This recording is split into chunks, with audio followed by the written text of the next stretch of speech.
Está começando agora mais um episódio da série Letramento Racial, Conceitos Afro-Brasileiros e Afins.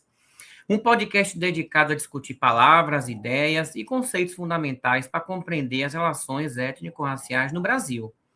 A partir de obras de referência, experiências cotidianas e debates contemporâneos, essa série propõe uma escuta crítica sobre linguagem, história, cultura e poder, contribuindo para a educação antirracista, combate a preconceito e fortalecimento do pensamento crítico.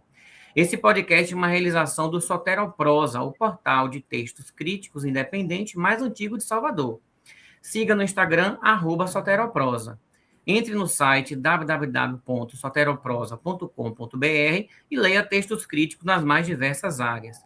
Eu sou o professor Manuel Souza Júnior, doutor em educação, historiador, cientista racial e político, e te convido a seguir comigo nessa jornada. Siga-me no Instagram, @Debate Racial Político.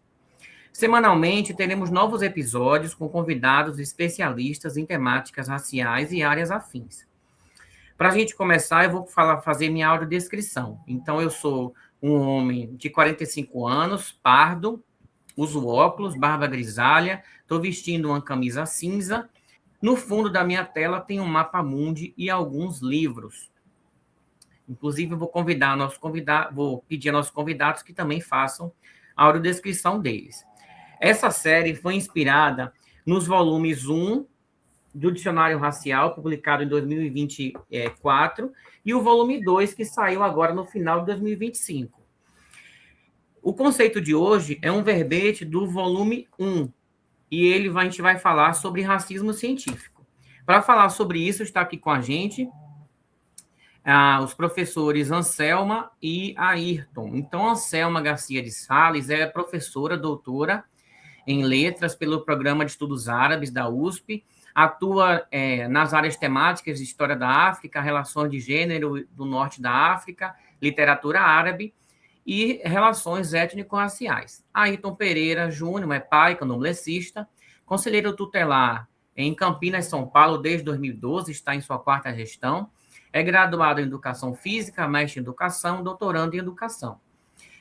Membro do Adoráveis Masculinidades Pretas, do Movimento Negro Unificado, do Afoxé e Leogum, e do Grupo de Estudos sobre Pensamento Negro em Psicologia e Educação. Então, vamos começar falando aqui sobre racismo científico. Para a gente começar, né, no episódio anterior, nós falamos um pouco das pesquisas de vocês, né? Então, o ouvinte que quiser entender um pouco o que vocês pesquisam, pode voltar lá no episódio anterior, convidar eles também a ouvirem esse episódio, que a gente falou sobre discriminação racial e preconceito. Hoje, a gente vai falar sobre racismo científico. Então, para começarmos, o que exatamente significa esse termo racismo científico? Ayrton. Quer começar, Selma? Posso começar. Tá, mas antes eu só vou fazer minha autodescrição, aí você já faz a sua autodescrição e a gente continua. Tá bom. Sou um homem negro de primeiro tom, uso dreads, estou de óculos, barba, uso uma camiseta preta com a palavra Exu atrás de mim, tem alguns quadros e bem em cima da minha cabeça a palavra Laroyer. Eu sou Anselma Sales, Garcia de Sales, eu sou uma mulher de 52 anos, sou preta, estou com cabelos castanho escuro comprido, tenho os olhos castanhos, estou com batom vermelho, brinco dourado, com uma camiseta cinza escura, atrás de mim tem uma parede branca com um ar-condicionado branco. Então, feita a minha descrição, minha audiodescrição, acho que eu já posso responder, Manuel, essa pergunta. Diga aí. Primeiro, agradeço novamente, né, pela participação nesse episódio, pelo convite. Bom, o racismo científico, né? Bom, o racismo, vamos começar pelo conceito anterior, racismo, né? O racismo, ele é uma ideologia de dominação que prescreve, né, enquanto prática, né, a discriminação racial, né? Então, através dessa visão de mundo, dessa ideologia, né, o racismo, ele tendo como base a raça, né, hierarquiza as pessoas em inferiores e superiores e promove a discriminação racial, né? No caso do Brasil, o racismo predomina o racismo antinegro, né? O racismo científico,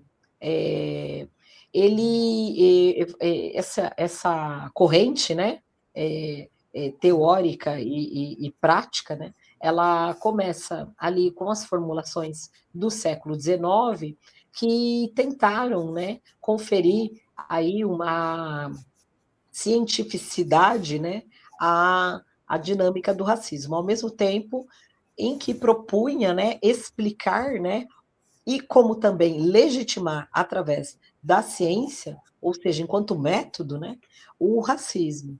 Então, autores que propuseram uma série de formulações, né, tinham como objetivo utilizar o método científico para justificar e legitimar a discriminação racial, né, o sistema de dominação enviesado pelo racismo, né, tendo como viés da raça, então como se fosse um fenômeno, né, propriamente explicável através da ciência, né?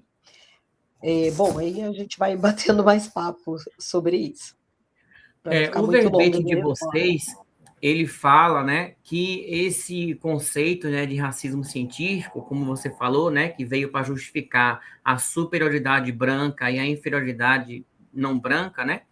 Então, ele surgiu ainda no iluminismo, né, que acontecia na Europa. Aí a gente pensa assim, como é possível, né, um período associado à razão, à liberdade de pensamento, né, poder ter produzido, né, tantas teorias e políticas e doutrinas raciais, né? É uma coisa que a gente pensa, será que a gente pode simplificar isso dizendo porque todas essas questões foram feitas por brancos, né? O que você acha, Ayrton? Sim. Eu vou usar como base aqui, até para responder algumas perguntas sobre a parte de racismo científico, usando a dissertação do Daniel Amâncio, que é um mestre em psicologia na UFSCar. Vou usar também Uma Mente Própria, que é um livro que fala sobre a história do pênis, a história e cultura do pênis, e Corpus Negruns, é um livro eletrônico que foi criado pela Inomed e que conversa tanto com o racismo científico como com o racismo propriamente dito e essa animalização, né? Mas vamos lá. O Friedman, ele vai, então, na pesquisa dele para escrever esse livro, quando o colonizador aporta em território africano, pasmem, mas a primeira coisa que ele repara em homens negros é no pênis.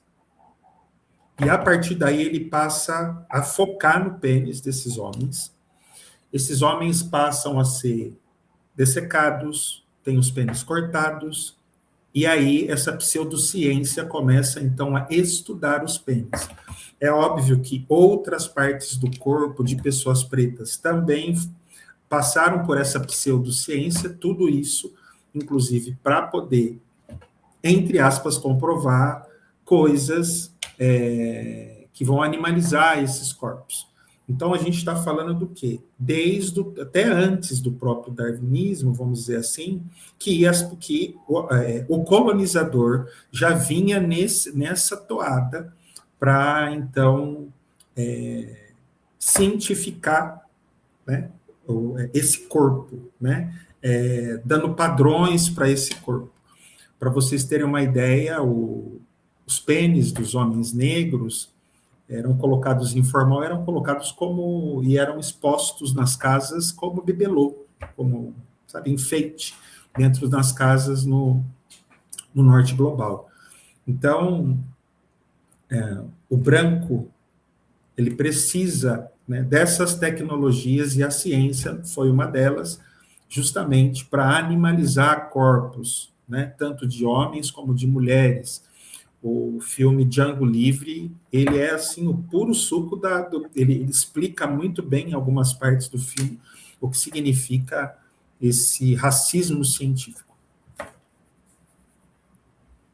É bem interessante a gente ouvir falar sobre isso, porque no século XIX, né, eu estava aqui pensando, surgiram várias teorias e doutrinas raciais, né? Elas pipocaram naquele período.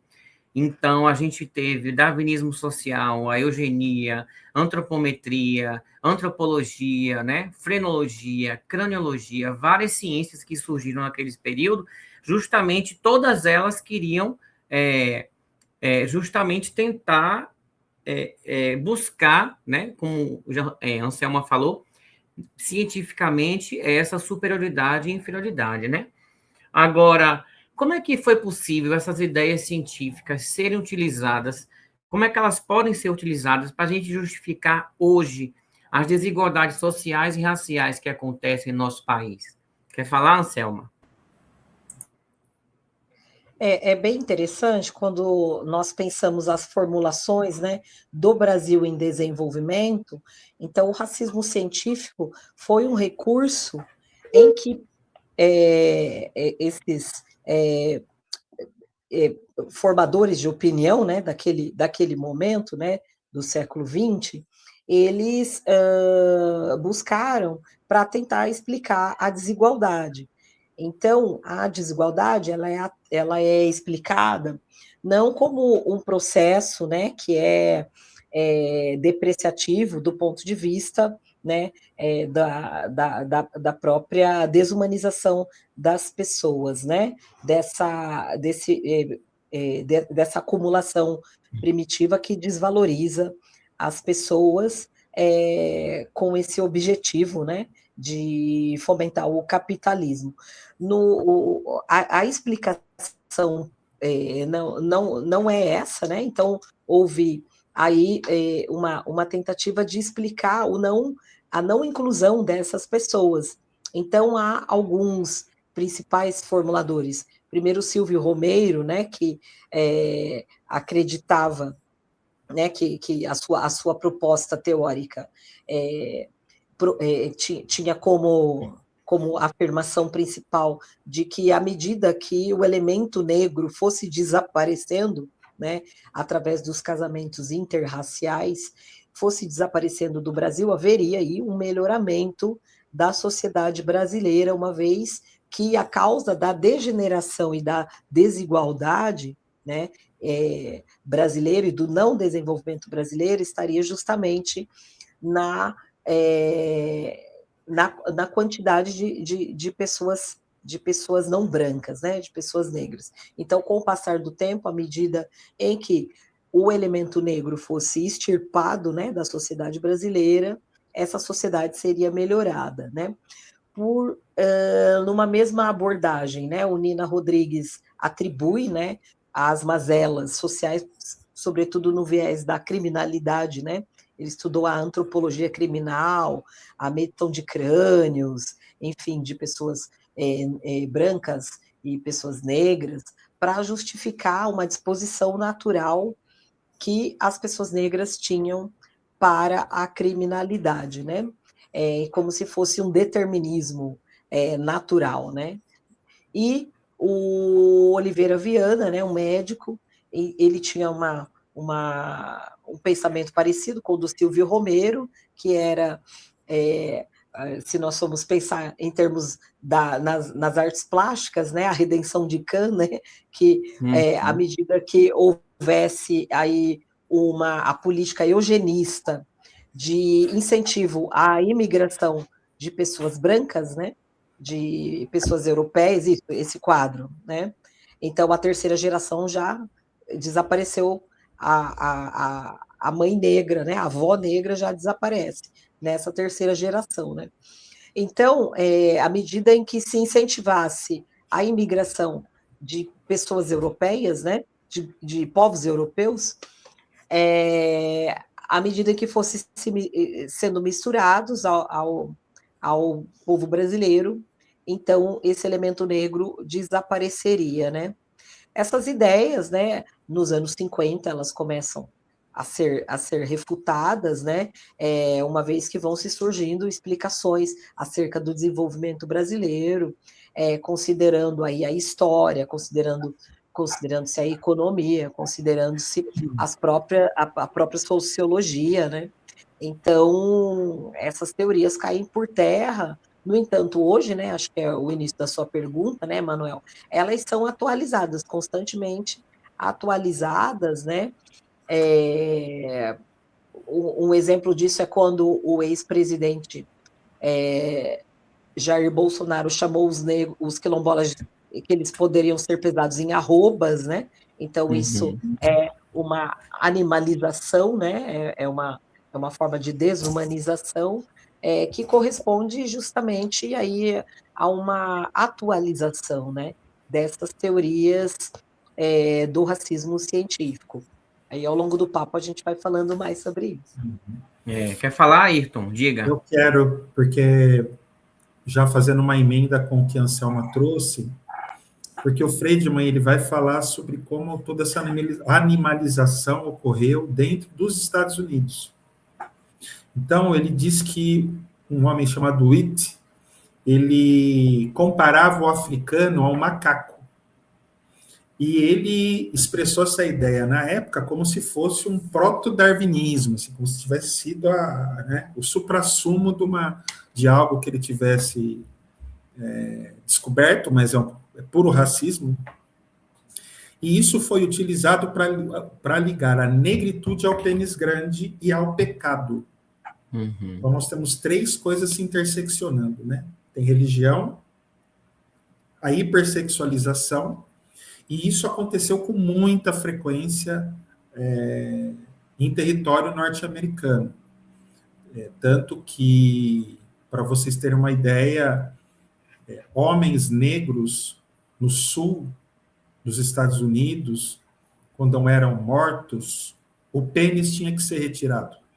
Não tinha nenhum homem negro que morresse ele teria que ter o pênis arrancado. Então, essa animalização, né, que a Anselma traz, ela se perpetua até hoje. A gente pode até falar um pouco, a gente vai conversando aqui ao longo da conversa sobre isso, mas o racismo científico é uma tecnologia do racismo, e que, na minha opinião, o racismo é uma tecnologia do patriarcado. Então, até conversamos, né, Anselma, sobre isso, né? Sobre o patriarcado, porque, para mim, o patriarcado está no topo, ele utiliza de tecnologias. Então, o capitalismo é uma tecnologia, o racismo é uma tecnologia, e aí o patriarcado também se utiliza do machismo, enfim. E o racismo científico, ele vem também para dizer que eu sou um marginal, para dizer que o Manuel é um marginal, para dizer que a Anselma é raivosa, né? Porque daí eles vão falar também sobre outras características nossas que não tem em nada tem a ver, né? Como falar da cronologia, por exemplo, que aparece, inclusive, no filme do Django Livre, e que eu tenho um exemplo pessoal sobre isso, porque eu sou graduado em Educação Física. E eu me graduei na PUC.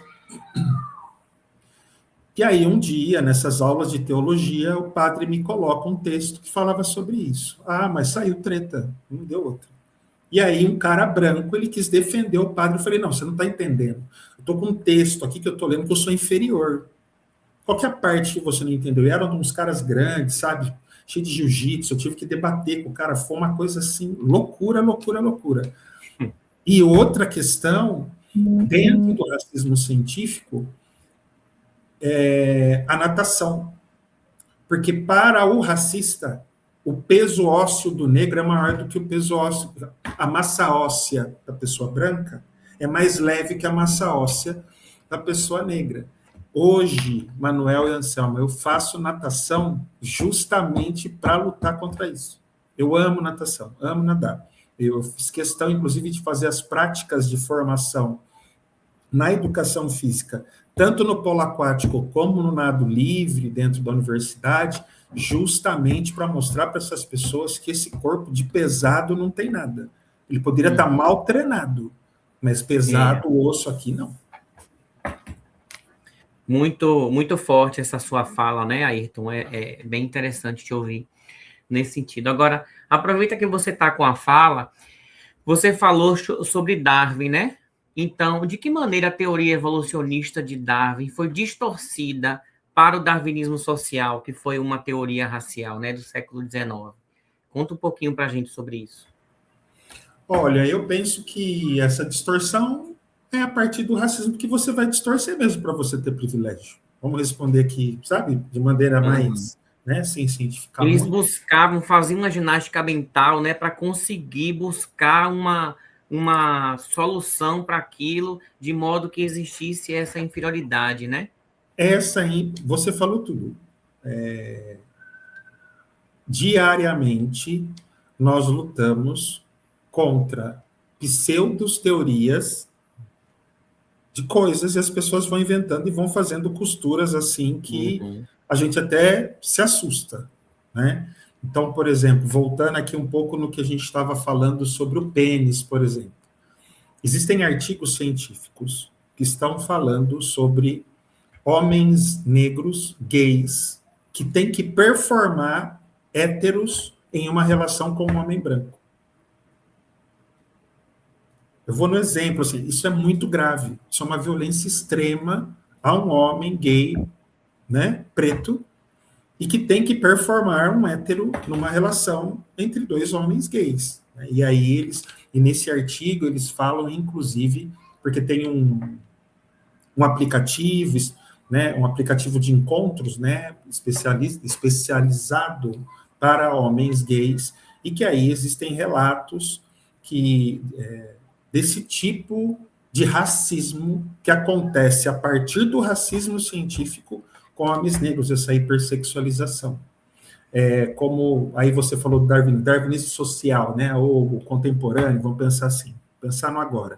É só você, mais óbvio, de uma forma científica, ou em termos de pesquisa, e que isso, quem vai falar é o Henrique Restier, no livro sobre masculinidades, eu posso pegar o nome depois, que não está me vindo por conta do número de livros, que dentro desse livro, eles falam sobre... lembrei, desculpa. Primeiro eu vou falar do livro da redenção, do quadro da redenção de Kant. O que está faltando nesse quadro? Vocês já repararam? O que falta nele?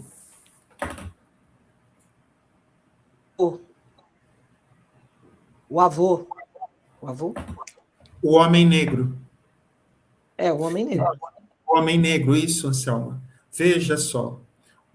É tão animalizado, é tão pesado a questão do racismo, inclusive pensando em masculinidades, que o homem negro ele é apagado. Quem mostrou isso para mim foi o Tago da Gomeia, que é um grande pesquisador, ele está ali no Instagram.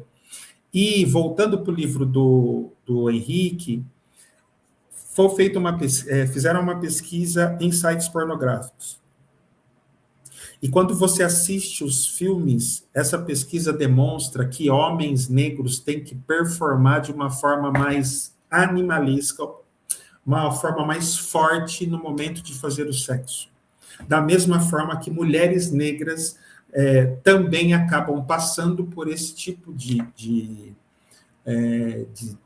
performance sexual, sempre com muito mais força e brutalidade. Enquanto para mulheres brancas ou outras, é de uma outra forma que essa performance acontece na produção de filmes pornográficos. Isso é racismo científico. Isso conversa com o racismo científico. Não é à toa que no nazismo, né, eles faziam experimentos com mulheres pretas para ver se elas iam sentir dor ou não. Né? Isso está comprovado, é bem forte isso, né? Porque achavam que mulheres pretas poderiam ter um parto sem anestesia, né? Então não precisavam ser anestesiadas para passar por uma cirurgia, e aí faziam esses tipos de experimento. Quando você falou, Ayrton, eu lembrei também de Lombroso, da antropologia criminal. Ele tinha uma coleção de cérebros, né, de crânios, onde ele media o espaço dos cérebros de cada um. E segundo a hierarquia dele, né, os cérebros, obviamente, dos brancos, dos arianos, ele tinha um tamanho maior, ele era mais desenvolvido, não sei o quê. Então, ele tinha uma coleção de crânios, onde ele ia para as feiras científicas tentar comprovar aquela coisa. E aí, é interessante que depois que ele morre, em que vão medir o crânio dele, era o menor de todos, né? Então, isso é uma surra do destino, vamos dizer assim, né? É bem forte, bem interessante a gente ver que justamente comprova que não tem nada a ver, né? Essas questões, né? De acordo com os povos.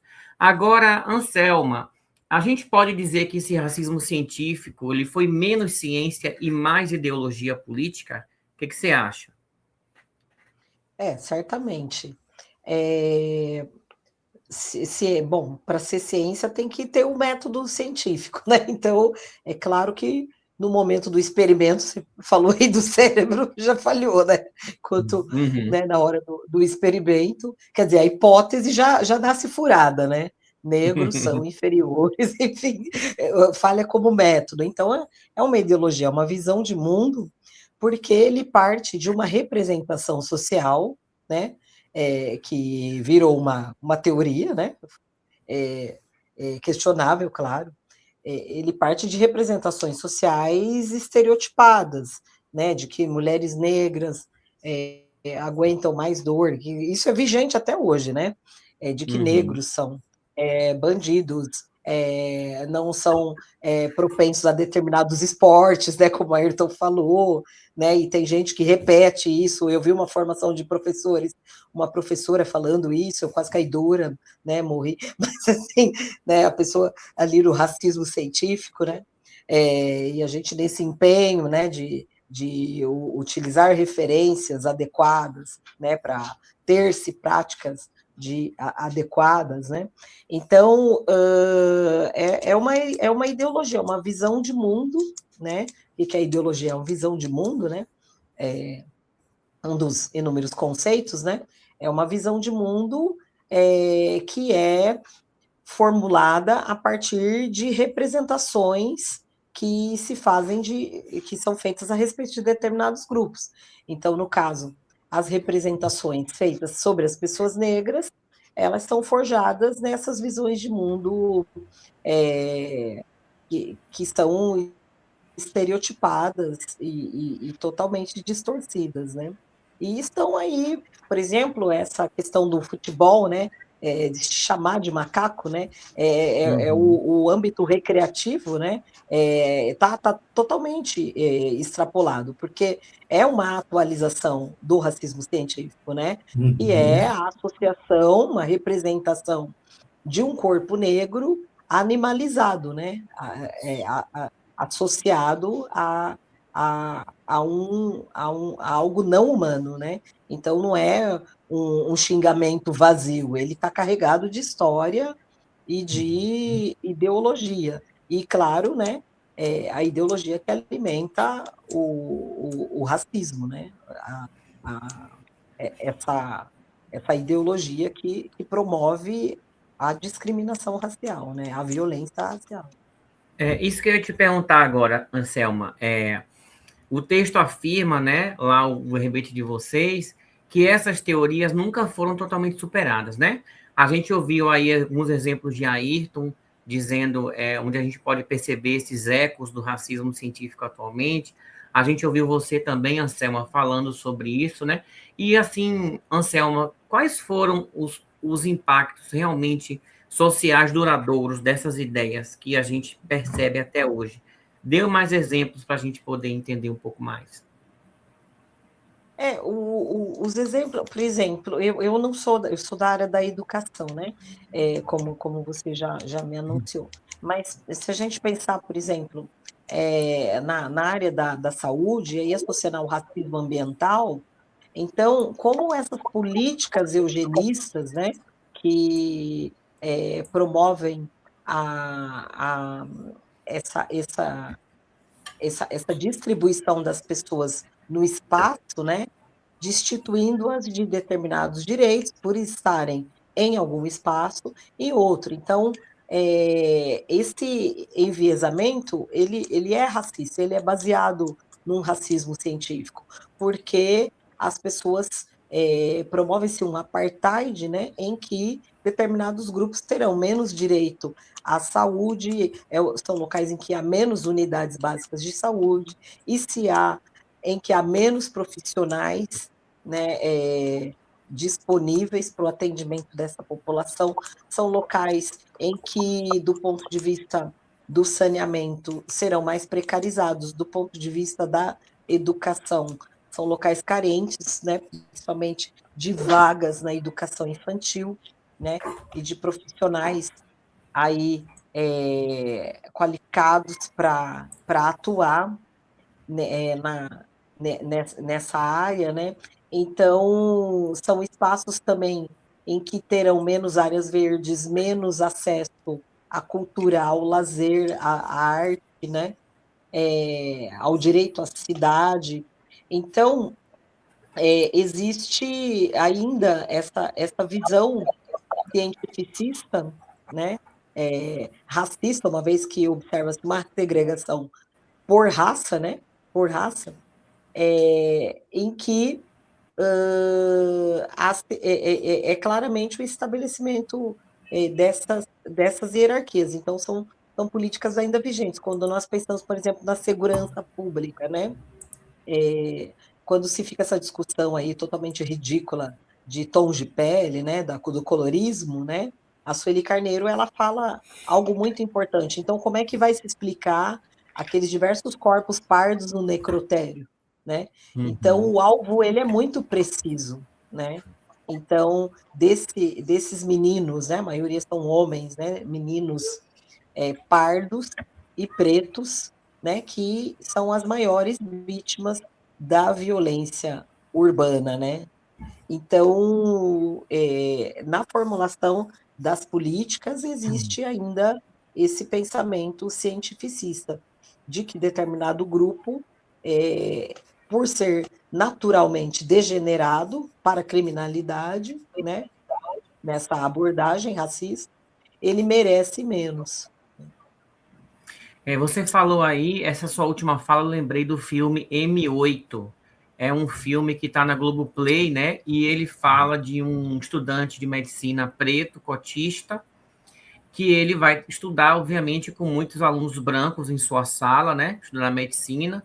E aí, o que ele percebe? Que todos os corpos em que eles estudavam na faculdade de medicina eram pretos, né? Então, esse filme é muito forte, ele dialoga também com a parte de religião de matriz africana, é muito interessante, né, esse filme. Então, fica a dica aí para todo mundo.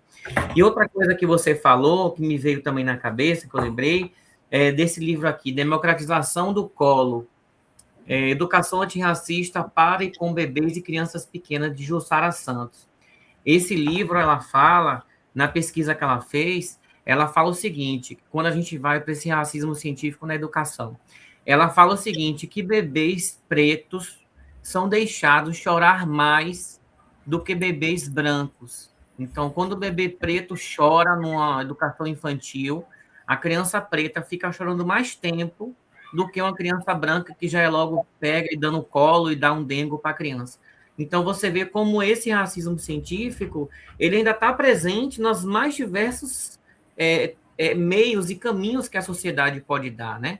É muito agressivo isso tudo, né?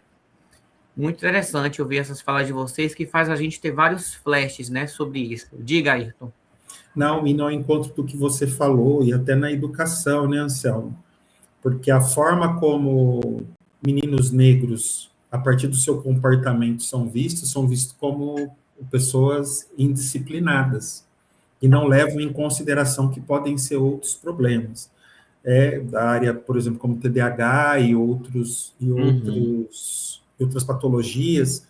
Eu estava lendo no livro que se chama Corpos Negros. Eu tenho utilizado esse livro, inclusive, para falar sobre o racismo, e aí coincidiu da gente falar sobre esse tema hoje. Então, no Corpos Negros, ele vai falar sobre a criminalização e o racismo contra meninos negros dentro da educação, no retardo da identificação do TDAH, o TOD, enfim, e de outras patologias psicológicas, tendo em vista a cor da pele. É como se ele já chegasse com esse, ou melhor, né, como se ele nascesse com esse comportamento. Ele não nasceu com esse comportamento, né? Vamos pensar assim, né? Eu sou prova também e tenho meu exemplo com relação a um corpo, né? Então, durante a minha descrição, mas vou dizer, eu não falei, mas eu tenho 1,86 m, então eu sou alto. Então eu vou no dentista, chego no dentista, um homem branco, no centro da cidade, onde eu moro, e aí eu tô com uma baita de uma dor de dente, ele identifica o problema no dente, aí ele aplica uma quantidade X de anestesia com a seringa. Então eu percebi que eu estava olhando, né? Aí ele vem, mexeu, falou, tá doendo. Ele, nossa, tá doendo? Negão desse tamanho? Falou, não, tá doendo. Aí ele vai e aplica de novo. Aí, espera um pouco, né? Ainda bem que esperou, né? Aí ele vem e fala, olha, tá doendo ainda. Pô, vai ficar mais caro. Pô, desse tamanho você não é? Então, tá doendo. Uhum. E que isso é o que... E aí, nesse livro do Corpos Negros, ele fala que mulheres negras, elas recebem, durante o parto, comprimidos para a dor, enquanto mulheres brancas recebem uma intervenção de medicamento contra a dor muito mais forte, vamos dizer assim, né?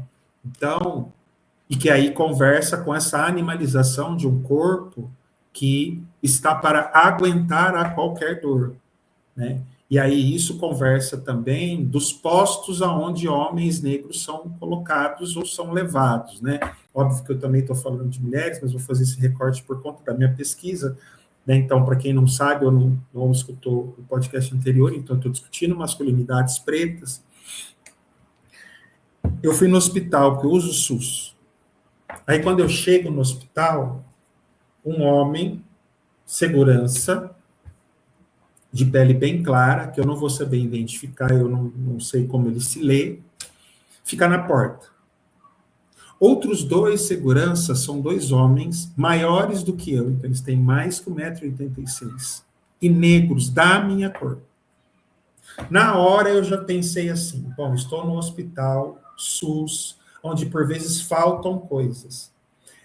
É muito cirúrgico por parte dos racistas colocar homens desse tamanho justamente naquele posto onde possivelmente podem haver conflitos, né?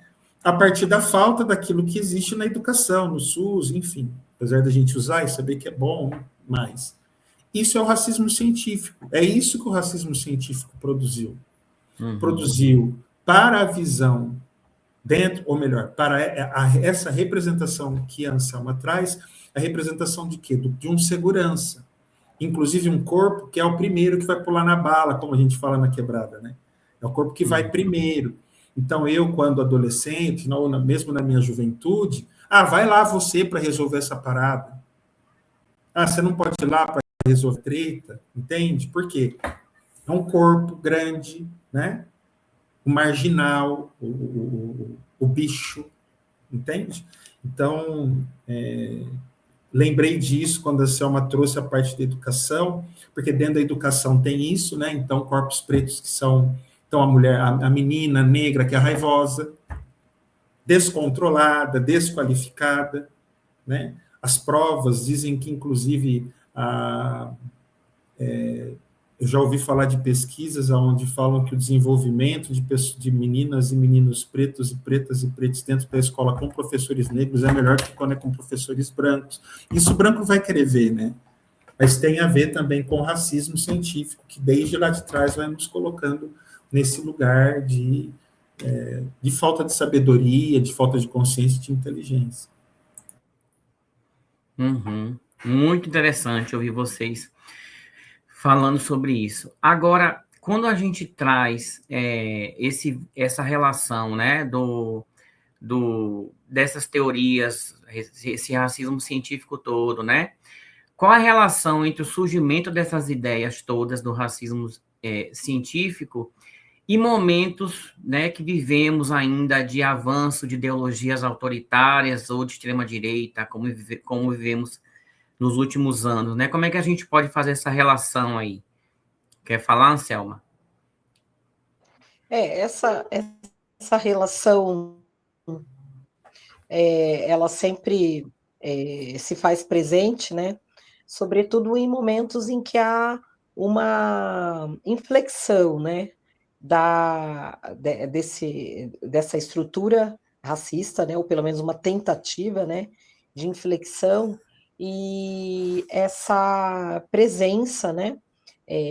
De pessoas negras em espaços que até então não eram ocupados, né, por pessoas negras, era um espaço exclusivamente branco, né? Então essas teorias vêm à tona a todo momento.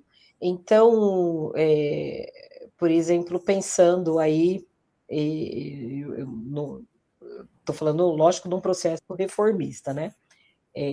Então, pensando as ações afirmativas, pensando no empoderamento da classe trabalhadora, né, a partir de um ganho real do salário mínimo, né, que observou-se assim, aquele filme Que Horas Ela Volta, um grande exemplo dessa tensão racial ali, né, embora a raça não esteja, ninguém menciona, né, mas ela está lá, né, porque a personagem principal claro, né? preta, né, Uhum. a Regina Casé é preta, então tem essa reação contra essa presença de pessoas negras nos espaços, né, nas universidades, nos aeroportos, né, como houve lá aquelas falas que surgiram, né, agora o aeroporto parece rodoviária, né, e então esses classismos, né, que são racismos, né, e a presença de pessoas negras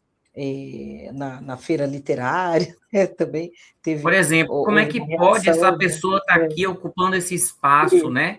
Essa pessoa que é inferior. Então, ou seja, todos esses elementos têm por trás aí esse racismo científico, né? É Tem. interessante a gente pensar assim. Porque essa visão de mundo, né? E essa prática discriminatória, né? Porque foi verbalizado isso, né? Então, quando os médicos cubanos chegaram lá, né? No Mais Médicos, né? Em que os médicos foram lá no aeroporto xingar, falaram que as mulheres médicas cubanas pareciam a empregada doméstica, né? Então tem essa reação, né? Desse brasileiro aí médio, né? Desse medíocre. Então, ela sempre é atualizada, né? Então, nesse momento de ascensão de projeção mais incisiva, né? Eu vou dizer assim, porque sempre teve aí, da extrema direita, então esses discursos sempre retornam.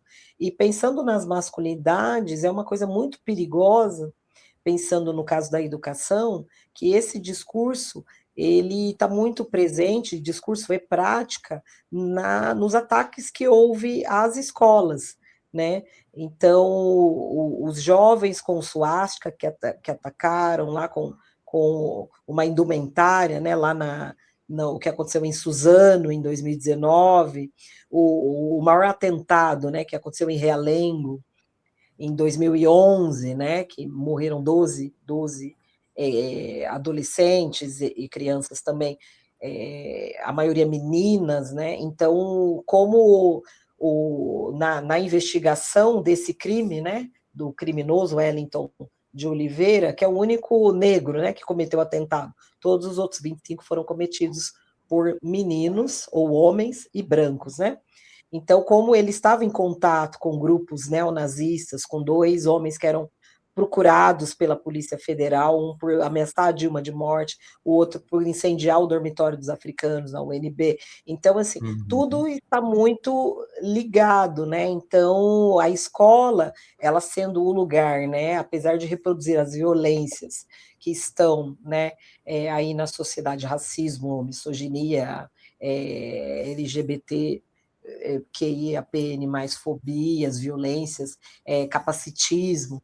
Então, a escola também é um lugar de superação disso, a escola é o lugar da diversidade, né? Então, o ataque às escolas em que vitimou crianças, a maioria meninas, até uma menina com deficiência também foi alvo, né? Então, são alvos muito precisos que mostram o quê?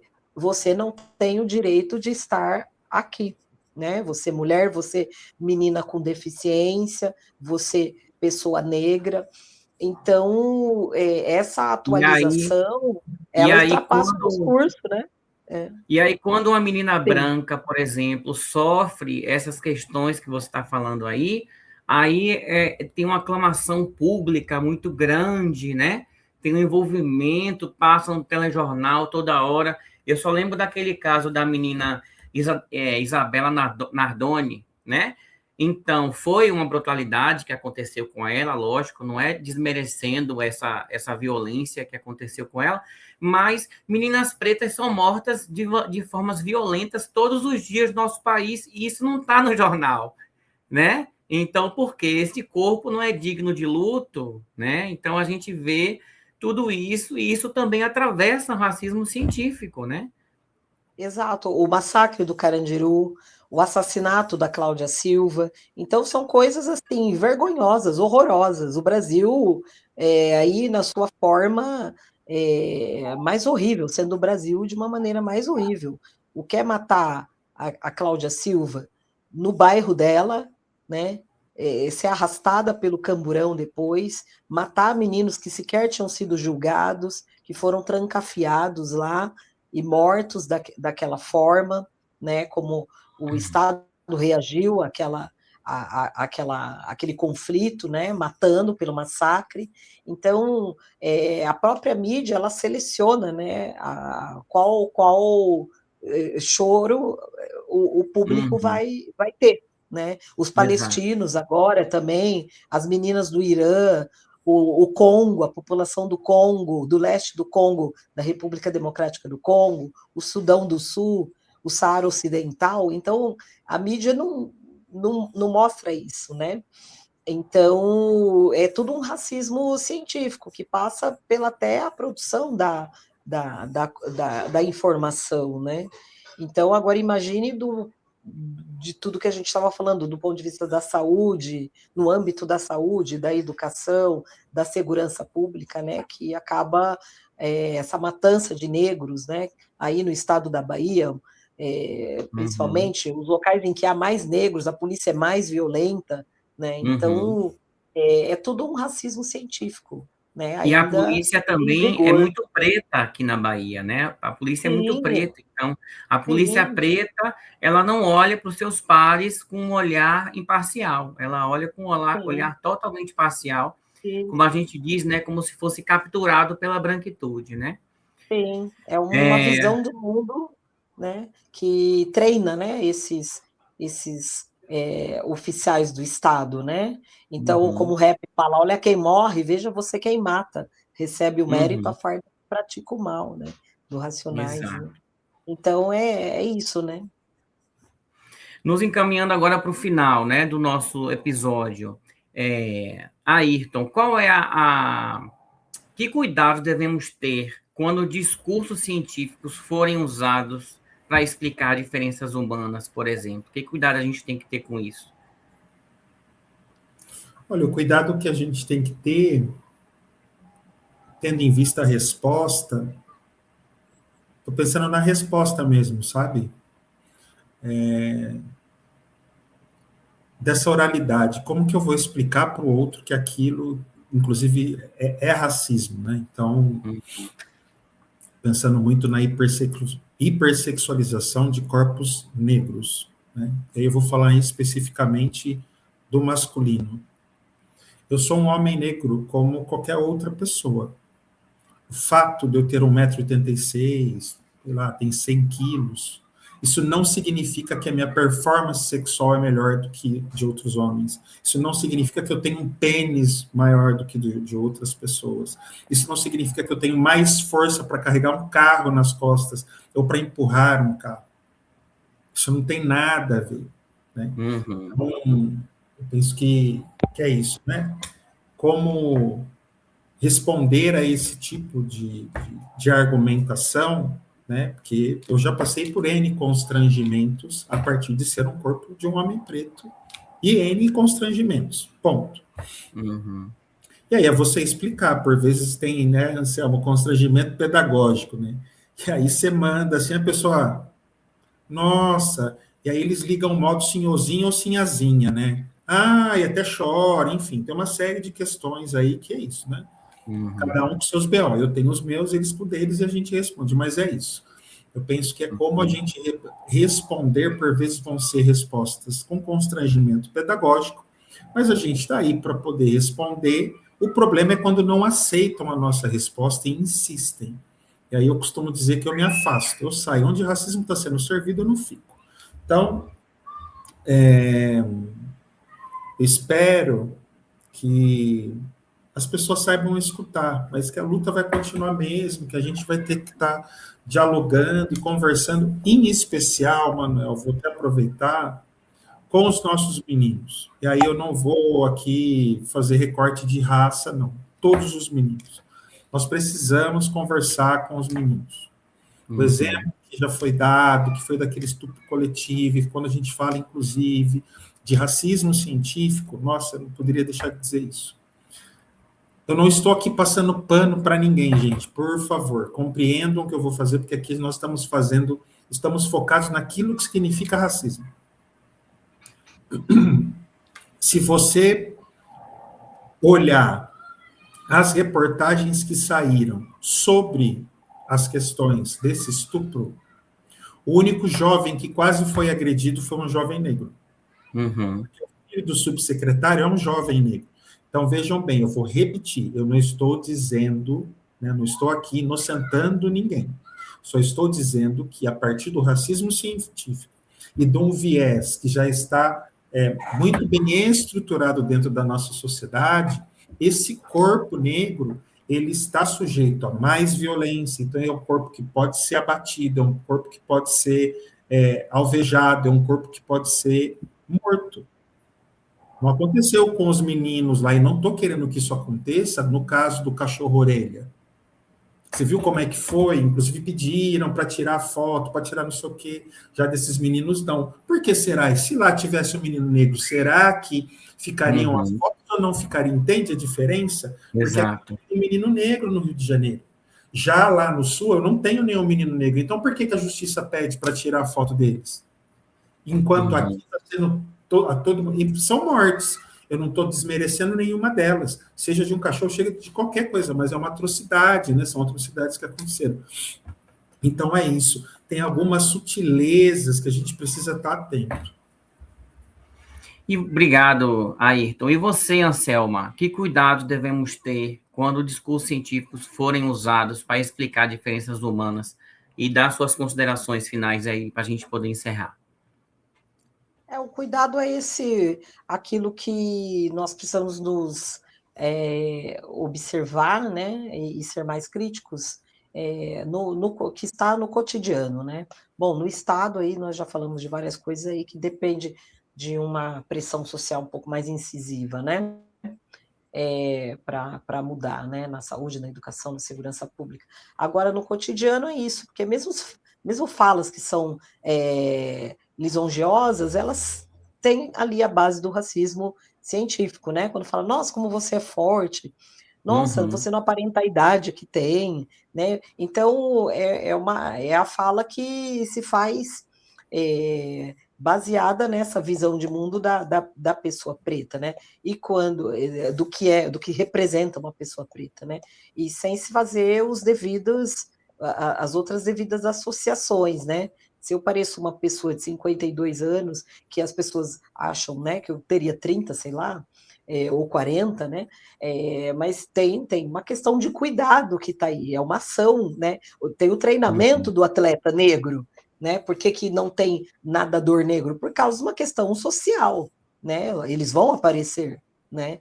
Então não é uma questão né, do racismo. Então evitar essa reprodução, né? Por que agora temos judocas, né? negras, porque é um investimento público que está sendo feito, né, para que outro grupo social acesse essa modalidade esportiva, Exato. né? Então é isso, olhar para o cotidiano de uma forma mais crítica e não reproduzir essas coisas que parecem até singelas, elogiosas, mas Mas que tem são racismo racistas aí e tem embutido. o racismo científico como base. Sim. Pois é. Então, muito obrigado. O papo com vocês flui de uma forma que a gente já está aqui há 55 minutos. É uma coisa incrível, uma delícia, uma maravilha conversar com vocês. Muito obrigado mais uma vez por vocês dispensarem aqui um pouquinho da intelectualidade de vocês. Vocês são gigantes. Muito obrigado por tudo e até a próxima. Beijo, pessoal. Obrigada, Beijo. até a próxima. Até a próxima.